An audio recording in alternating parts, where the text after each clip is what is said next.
Hey, what's going on, everybody? Welcome to this week's episode of the Midweek Burn. I am Evan Fields.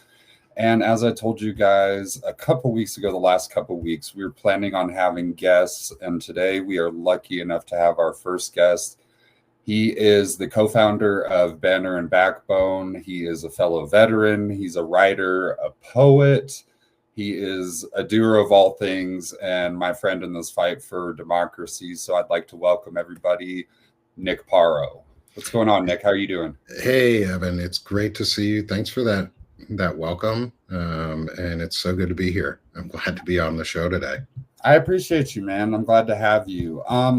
One of the things that I wanted to talk to you about a little bit was your prior service. One of the things that I was thinking about last night, you're a fellow Army veteran, and a lot of people thank us for our service. And sometimes it feels encouraging when you're in the Army. It feels good to hear people say that. But as you get out, and it's something that I found, when you're getting out of the military, there's this weird sort of feeling of being thanked for everything that you did, but not necessarily feeling like you made anything better. And you have this sense of how fragile not only life is, but how fragile other countries and democracies and things like that. Is that something that you experienced and something that kind of drove you towards civil service after your military service?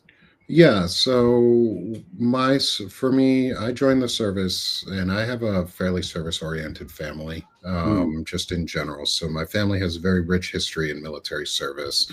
For generations of our family, we've had members serve for almost every branch, and mostly Army. Our main focus in our family has always been an Army family. And so I grew up with service as a byline, almost as a standard, and I never felt I had to go into it. In fact, it wasn't my original plan to go into the service. But after all the 9/11 events happened, my oldest brother went to Iraq multiple times. My other brother went to Afghanistan, and I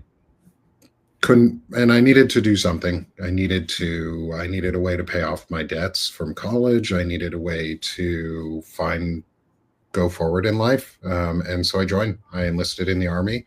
I went into the intel field for service, trained as a human interrogator, learned how to talk to people, basically, and get good information and lead conversations and have very effective conversations with folks. And I had the fortune of, when I was deployed, so I went to Afghanistan in 2014 for Operation Enduring Freedom. And I went to Fob Shank, otherwise known as Rocket City. And so I was there towards the tail end, and it often felt like we weren't doing anything and that we weren't really helping. And but I had the fortune of working with counterintelligence folks in my doing cross-team work and actually actively supporting the base and making sure that it was safe and helping prevent waste, fraud, and abuse like oil smuggling rings. So I feel like I did something good, at least for us, but it didn't ever feel like we were actually doing any good for the Afghans or the Afghan people. And we didn't change anything in the end. And so it felt kind of sad and disappointing. But at the same time, I knew I volunteered and helped, and I tried. And then we'd been living through all this sorts of hate, and like we still are, and reconciling like how I was raised and how after 9/11 everything happened, and how much anti-Islamic hate was going on, and how much just othering that we were participating in without really understanding it. And I broke away from that, and I went back to school. I got married while I was in the Army. I moved my career forward and really learned that the service afterward, which is what I'm doing right now, because I never went into a civil service afterward specifically. But I think now the civil service that I'm trying to do and what I've figured out is I can communicate well with people and I can connect well with people. And the way that I help is to start my own independent media voice and my own independent community and help connect and collaborate with others. So that was really my big transition into re-entering a service of some sort. Was I couldn't stay quiet, and there were so many voices out there that are saying really bad things that it was worth saying something good and being and finding people who listened and also believe in the same values. And so that's why I got here. Was I needed to do something. And I lost my job. So it was either shut up and do nothing, or be loud and finally take the opportunity to say, well, nobody's holding me back. I may as well do it now. Yeah, absolutely. And I think we have a similar background in that I grew up in a military family too. Mine was mostly Air Force. Everybody was all Air Force, and I decided to go the other route. And when you grow up, you want to sit in a chair your career, be Chair Force officers. You didn't want to be Chair Force? No, no, thank you. I wanted to work for a living. But that's fair. When you grow up in like a military family, there's this kind of weird, like you take it for granted. It's just normal to you, this sense of like service and everything. But when you actually join the military, you do start to appreciate the country more. And I think that you express that in what you were talking about, the things that you realized in your service and coming out of it, and you felt like you had to do something. There's this love for the country that you get, and this appreciation for going through this shit and actually serving your country and coming out of it. And one of the things that you see is like the incredible amount of like different people from different walks of life. Yeah. And I think that you get a scope of like what the country is actually like, and you see people from different backgrounds all come together for a common purpose and everything. And that's something that we're missing in politics today. And it's something that I think we're especially missing from our elected officials. And there's beauty in the progress of our country and getting, making things better for people. And I don't think that specifically Republicans are doing that at all right now. And one of the ideas that you talk about that I really appreciate is this idea of conservatives versus regressives, and the idea of like Republicans not conserving anything these days. Can you talk to everybody a little bit about that? Yeah. So the idea of conservative versus regressive for me is pretty straightforward. Is a conservative conserves something, has something to conserve, to protect, to defend, and improve. And part of conservation is to improve the quality of something and progress it forward. So in my view, conservative and progressive, and this is where regressive comes in, are not opposite ends of the political spectrum. They're in fact parallel and joint ideas that work together. A progressive can be and is often a conservative because they want to conserve something, and to protect, defend, and ensure the longevity of something. You need to actively progress it and make it better and question and be willing to say there are flaws in a system and how can we make them better? How can we conserve this for the long period? Republicans don't do that.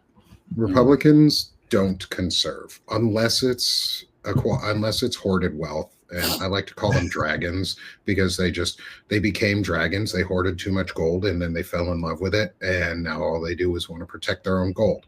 So they do conserve something, but it's not about they don't conserve the Constitution, and they don't conserve the ideals of the American dream. And that's what I mean when I say somebody is a conservative, like Joe Walsh. Joe is a conservative. He believes in the fundamentals of the Constitution. He believes that people have dignity and value. We disagree on some issues around certain areas. We disagree on language and issues that are going on in Israel. However, At the same time, he has a fundamental concept that we need to do this within a constitutional and democratic republic system. And regressive conservatives that are elected in all the offices right now don't do that. They just regress. They go backwards. They want to take away. Everything is about taking away, and the opposite of progress is regression, not Congress or conservation. Like I was always taught the slang growing up, and it was the joke of the opposite of progress is Congress. Well, the opposite of progress is a regressive in Congress. And we have a lot of regressives in Congress, and they just want to take things. So that's where I'm coming from on it, is like a conservative wants to do something. And conservative is a loaded term and comes with a lot of baggage for a lot of people, and it can be really hurtful, and it's a really destructive word for some people. And I'm trying to move away from it, because we need to move away from the old labels that are holding us back, like conservative and liberal. More people identify as being a progressive than a liberal. They mean similar things, but I'd rather people identify with something. I want people to be able to identify not just tribally as a group, but as Americans. And the idea that we're going backwards in time and removing rights and taking away things, taking away food benefits, taking away social health benefits, services, things that citizens require and rely on, and what the government is supposed to provide for us, and is the contract that we built with the government for those provisions. They're breaking that contract, and so they're regressing to a period when we had less. So that's why I call them regressives now, because they just want to take more so that they can hoard it like dragons. But that doesn't conserve anything. It's destructive, and we need to fight back against it. Yeah, absolutely. And I think that we've seen it everywhere, from the local level all the way up to the Supreme Court. What do you see as, we've seen a lot of this go on in the last decade, but what do you see as the main turning point that shifted Republicans from conserving the Constitution and that sort of John McCain thing? Was it Trump that, led them down this path of like just greed and just simply conserving for the top 1% and regressing everybody else's rights and ability to live a normal American life? Do you think that he's the main culprit of that? I think Trump is a symptom of the system that has made him. It was around before him. To be totally honest, it's been around since the Civil War or before. But the founding ideals of our country are our founding fathers pledged their honors, lives, and wealth together to form America, to form a nation. They pledged their wealth, their lives. They gave it all away to the American system to make it happen. It's the exact opposite is what's going on right now. They are regressing back to kingship and back to fiefdoms and dictatorial bullshit. And I'm just tired of that. I think it's been around for a long time, but I think Trump, to answer the big question, is I think Trump is a symptom of all of this. I think really the main cause, and I'm coming to really think this is the main cause when the true event happened, was Reagan era, was the Iran-Contra deal, and around the reporting that Zev Shalev does on narrative.org for The Greatest Heist, is when we allowed that arms deal to go through and create a war so that conservatives could build power for whatever hate infrastructure they wanted, because that sparked beginnings of a lot of the underlying racism that led to 9/11. I mean, that directly led to the creation of some of these extremist areas that produced 9/11 and bad actors. We built ISIS and other organizations like that through these things. And I think it's all just been a coordinated takeover of, since Iran-Contra and all of that, of the last 40, 50 years where Russia said they were going to attack us and take America down without ever putting a service member on the ground in our country. They knew they could not take us over by force of might from an endless swarm of Russians. But they did know that they could take us over from within, and they did it. And I think that's where it really stems from, is from the Reagan era and the Iran-Contra deal, and which led to the Heritage Foundation and all of these ultra-conservative groups funded by Russia, and the NRA funded by Russia, and the far-right churches funded by Russia, and the infiltration of our media infrastructure funded by Russia, the takeover of Israel funded by Russia, which then took over a lot of American infrastructure through AIPAC and things like that. So I think it's Russia, and we're at war, and we're too arrogant to admit it in the US that we're in a fifth generation information and digital war right now. Before there becomes a boots on the ground war and a world war, we have to fight an information war, and we're losing in a lot of ways. But what I think we're doing right now is countering that, and is winning, and is fighting back, and is us going on offense. And that's really why I got into this. I needed to go on offense about it. Is one of the things that one of the great things that you pointed out is I do think that this has been such a long process and a long plan, and it began back with Reagan and everything, and with the trickle down economics and the slashing of the fairness doctrine and the creation of Fox News. I think it was Reagan was the one that gave Rupert Murdoch citizenship. It was. And so one of the things that I don't think that they counted on was the advancement of technology and the amount of information that regular people have access to, and the ability that I think it's created this ecosystem of independent media, like you were just saying. And that's our way of fighting back in this war on information and everything. What exactly was it?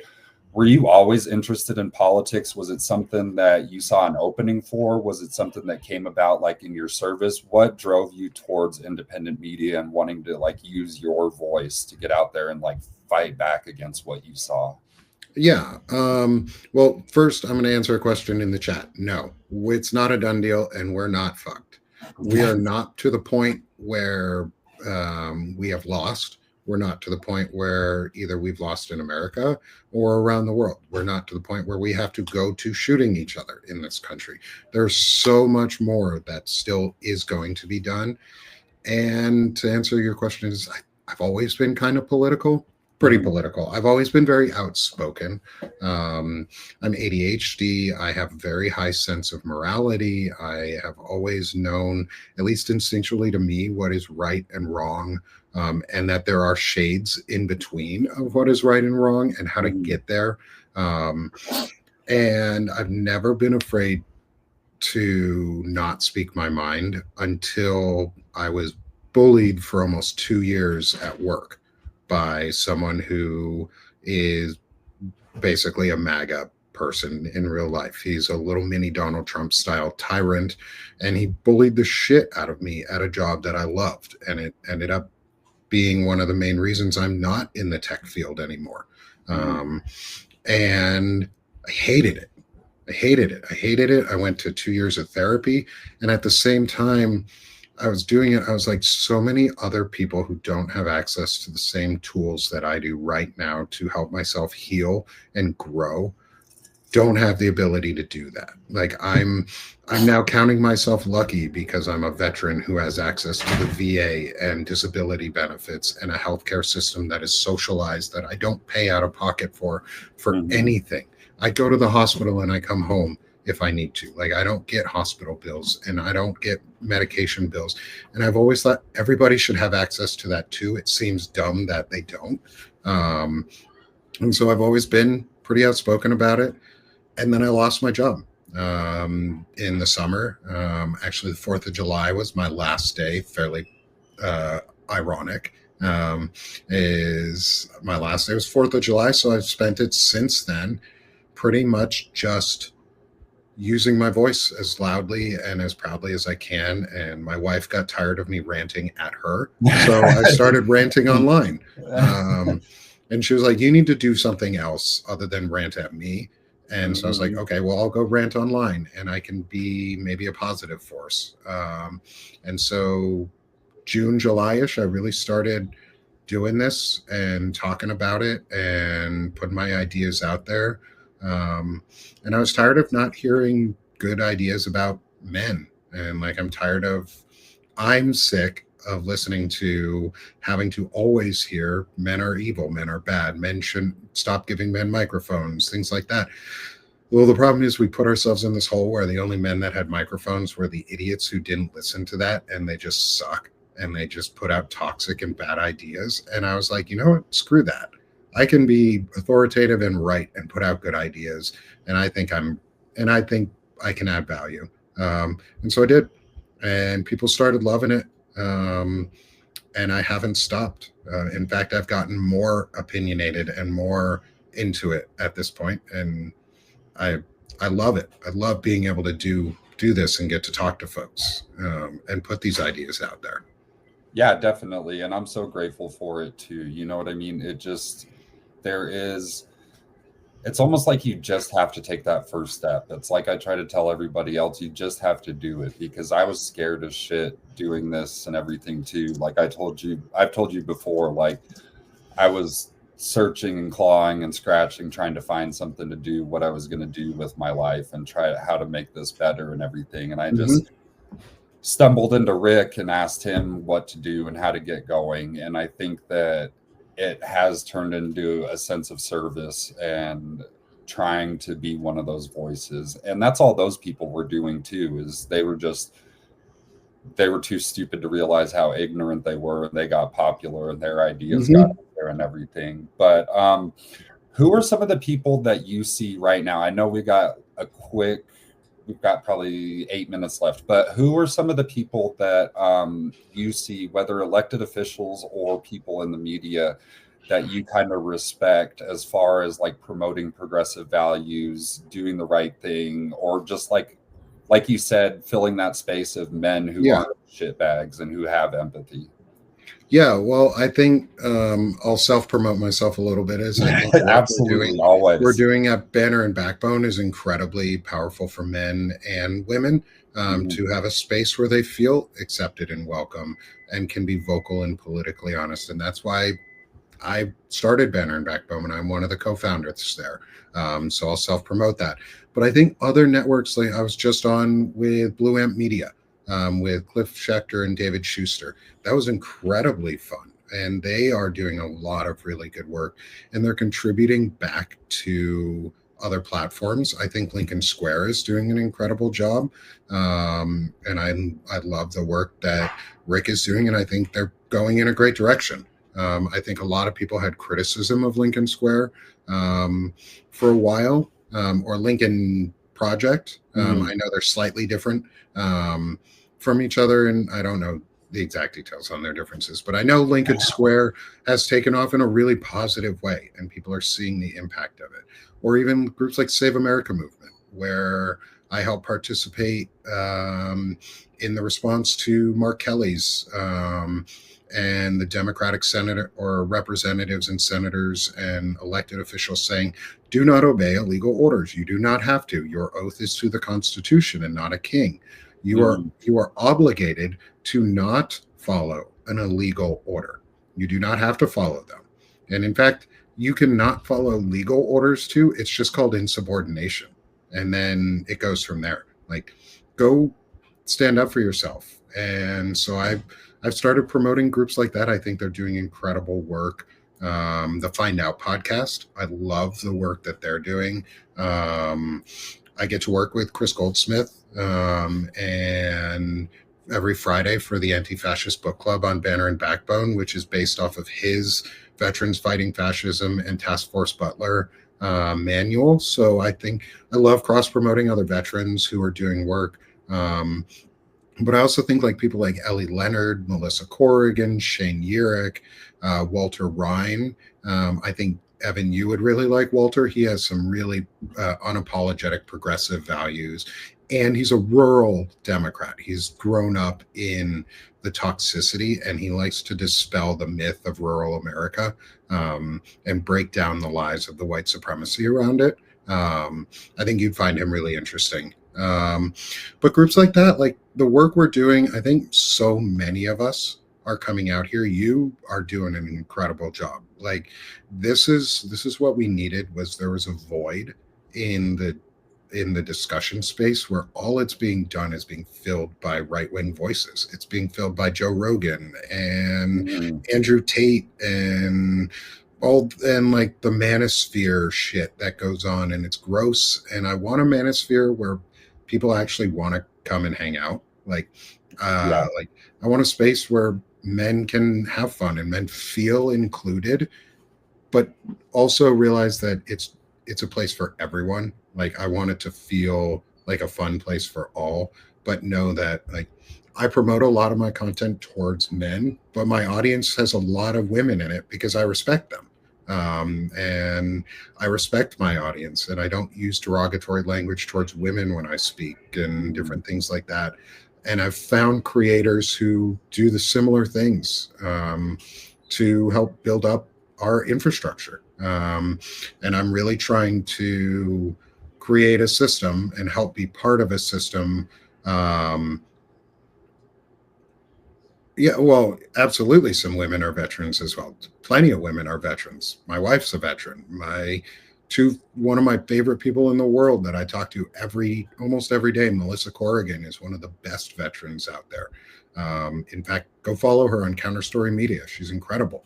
Like that's that's what I do for my platform. That's what I want for mine, is to boost others and to help grow others around me while I'm growing. Because if I can, like Lincoln Square, Find Out Podcast, groups like you guys, like the bigger organizations that you help contribute to and that you're a part of as well, are the umbrella for us. They give us the space to be able to come out here and hopefully get picked up as contributors for them or as partners and just friends in the ecosphere. Because I'm not competing with anybody out here. I'm not competing with Lincoln Square. I'm never going to be Lincoln Square.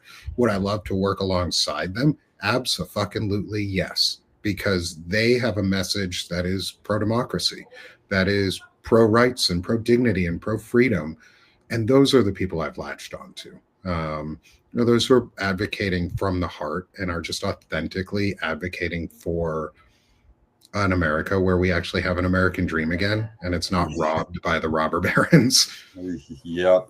And that's what I think that's what it was missing. There was that infrastructure of like kind of those bigger umbrella organizations, like the people that had access and everything. And I think people like yourself, people like Shane, people like Melissa, places like Banner and Backbone here at News from Underground, I feel like these sort of like smaller communities that are underneath that umbrella, I feel like we're starting to fill out that infrastructure. And there's the last few months, I felt like there's a real movement going on. And I feel like we're really going to have something heading into 2026 in the midterms. And I think that independent media and voices like yourself are definitely going to be a huge part of that. And I look forward to not only that, but a future where we actually have a competent government in place that supports media through things like grants and loans and things like that will only help us in the future. But and an infrastructure an infrastructure of politicians or even programs that are progressive in nature that want to fund media networks and media organizations and and small independent creators. Like, I won't shit on any networks while I'm here, but I think there are some that are doing way, way better at giving back to the creator community. And that's what we need more of, because the right just throws money at creators, good or bad, whereas the left and progressives are like, here's your money, maybe, with strings attached. We can't wait for the magical billionaire to come around and fund us, because it's not going to happen, because they don't agree with any of the policies or anything that we're promoting. So we need some of those bigger millionaire organizations to kind of, trickle down those economics to the creators, support them and everything. And with that, tell everybody how they can support you, how they can support Banner and Backbone, and not only that, how they can support Sick of This Shit, because I want everybody to check out your personal work too and tell them a little bit about that writing and everything separate from Banner and Backbone. Yeah, so I'll do Banner and Backbone first. That's my media network. That's that's a publication where I'm building a collaborative space for a ton of other creators to help come together and get ideas out and platform each other, like Centered America, Melissa Corrigan, Ellie Leonard, Shane Urich, Walter Ryan, Lawrence Winterman, anyone else who's associated with us there. So that's one home. That's bannerandbackbone.com, easy to find. And then my other one, which is where I started out here on, is sickofthis.substack.com, or Sick of This Shit Publications. And that's my home where I do poetry, more of my creative side, and where I talk a lot about chronic illness and chronic health issues, and community building. And I love doing that work there. I've gotten to meet some incredible people through that, but I love being able to write poetry. I studied music when I was in college the first time. My grandfather wrote poetry when he was in World War II. And so I have a book of his poetry. And so there's always been poetic license in our family to do stuff. And I figured may as well try and put it out there. And I got some really good responses from it. And that's how a lot of people came to know me, because I just put my feelings into poetry and said, let's go. And so that's what I want to be able to do too, is write a book on poetry. And I want men to know that it's okay to do things like that. Like, you can be a strong man who protects, defends, and provides for himself and his family and those around him, while being sensitive and creative and artistic and expressing yourself positively, because that's how you do it. That's how you positively affect yourself and those around you.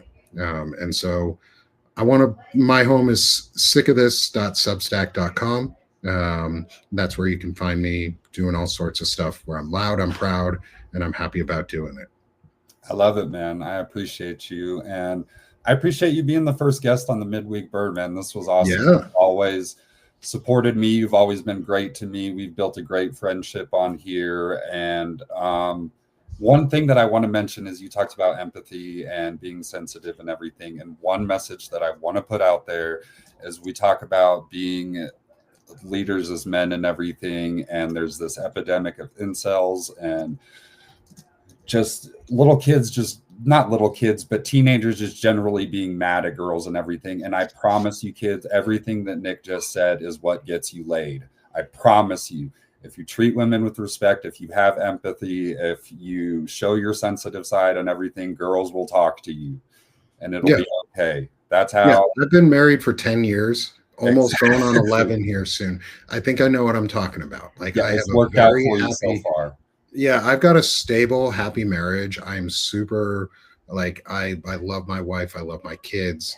You know how I do that? I listen, I communicate, I empathize, and I learn. Men, it's okay. It's okay to do those things. Therapy, and you survived, and you're all right. Yeah, and it didn't make me weird. I'm just happy to be who I am, and that's okay. All you regressive Republicans who are hiding what you're afraid of in yourselves, stop. It's okay. It's 2025. If you're gay, if you're lesbian, if you're whatever, go be that. You. Live your truth. Just stop hurting the rest of us. Mike Johnson. All right, Nick. I appreciate you, man. Lindsey Graham. I love you, brother. You be good. We'll see you soon. Thanks, Evan, so much. Take care, guys.